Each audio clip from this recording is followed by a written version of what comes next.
guys, so for today's video, meron na naman tayong male to female makeup transformation. So let's start! Una, syempre mag-moisturizer kami para ready ang skin sa lahat ng products na ilalagay. And then, kakabitan ko na siya ng contact lens. And then, para sa kanyang kilay is, since ang goal natin is burahin ang kilay at palitan ng mas bago, ayaw naman nating ahitin. So, ang gagawin natin is lalagyan natin siya ng purple glue or ng glue stick from Elmer's Glue.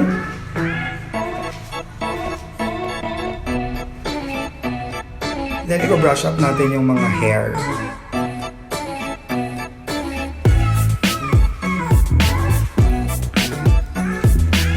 So, pwede nyo itong gawin ng 10 times yung proseso na yan para ma-make sure natin na flat talaga yung hair niya.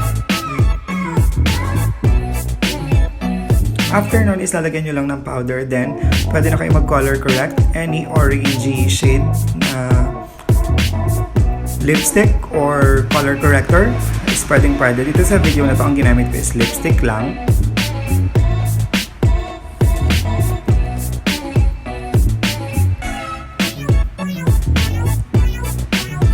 I-blend nyo yung lipstick na yan and isi-set nyo din siya ng powder para hindi siya humalo sa foundation. Then right after that, syempre maglalagay na tayo ng foundation. Syempre ang kailangan natin gamitin is ang full coverage foundation. So in this video, I'm using Super Stay by Maybelline.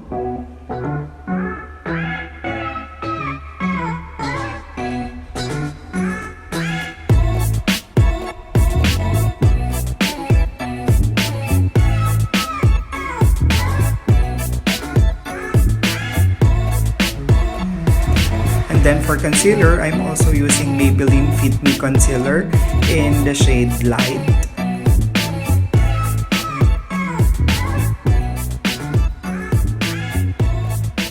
Ilalagay lang natin siya dun sa part ng face na gusto nating ma-highlight. Like chin, under eyes, nose, forehead. Then i-blend din natin siya.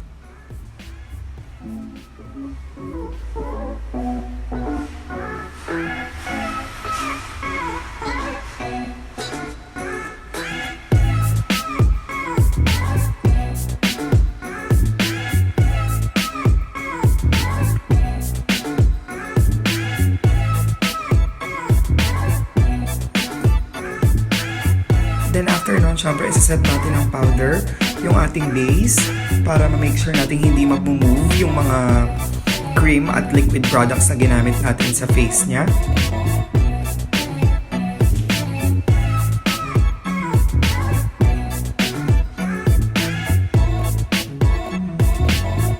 Then after nun, i-brush off natin yung mga powder na ginamit natin using a pressed powder.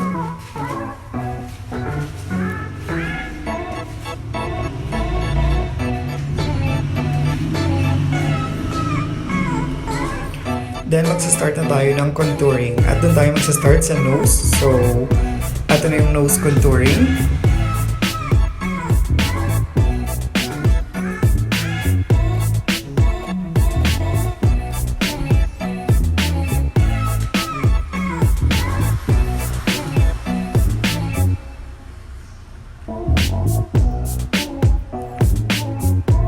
So, after ko mag-nose contour is dadiretso na ako sa eyeshadow. So first, syempre, mag-transition muna tayo, which is a light warm brown color para maging transition shade natin.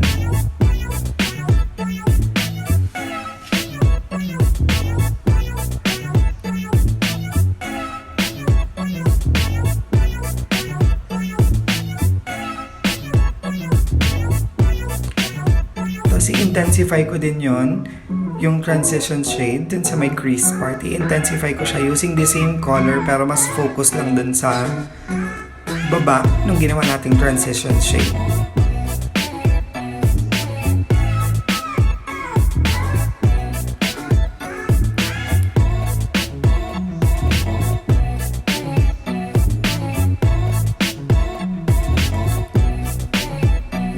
in-intensify ko siya ulit using a darker brown para ma-define pa natin yung crease.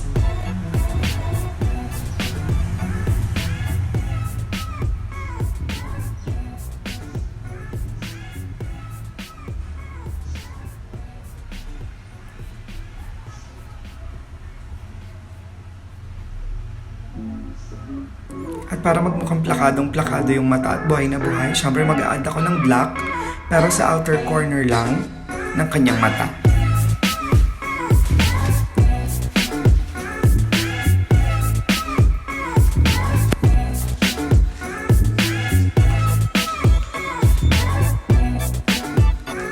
So nakita niyo naman guys, after ko mag-add ng black, parang mas nabuhay yung kanyang eye look. Pero syempre hindi pa dyan tapos. Then mag-liner na tayo.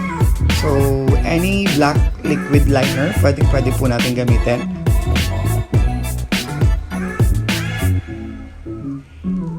So itong liner na ginagamit ko is nabili ko lang sa Yusapso, para siyang Japan brand. Tapos after nun, magta-tight line ako para hindi kita yung balat sa my lashes. And then lilinisin ko lang yung crease.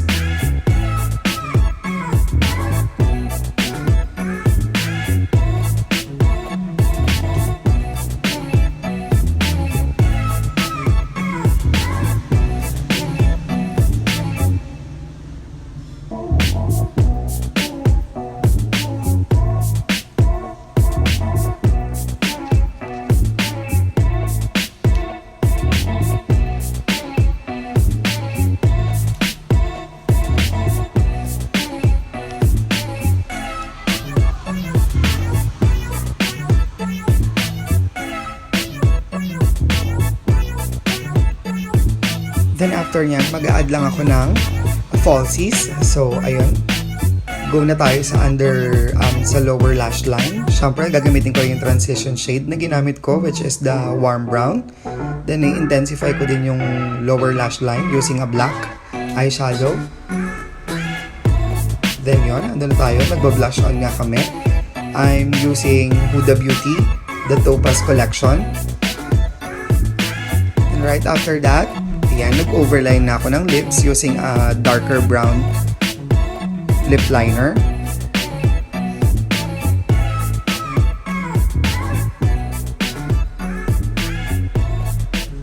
Then syempre magdodrawing na ako ng bagong kilay, mas mataas compare dun sa dati niyang kilay. So I'm using Maybelline Fit Me in the shade Espresso.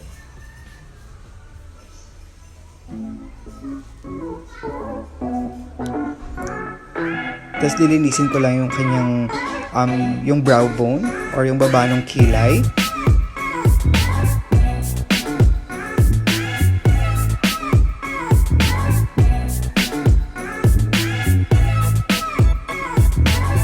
So ayun, nakita nyo na, lifted na yung mata niya, snatch na.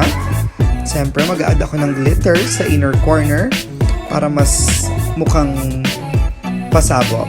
Then mag-highlighter na tayo, of course, sa tip ng nose and sa bridge. Then highlighter sa cheeks.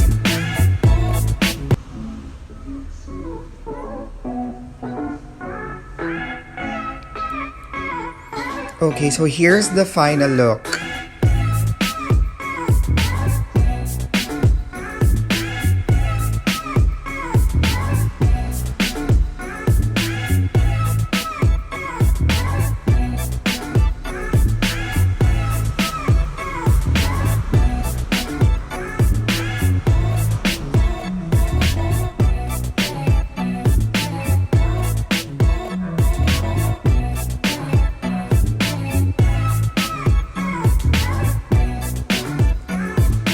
Thank you so much guys for watching. Don't forget to share, like, and subscribe to my YouTube channel.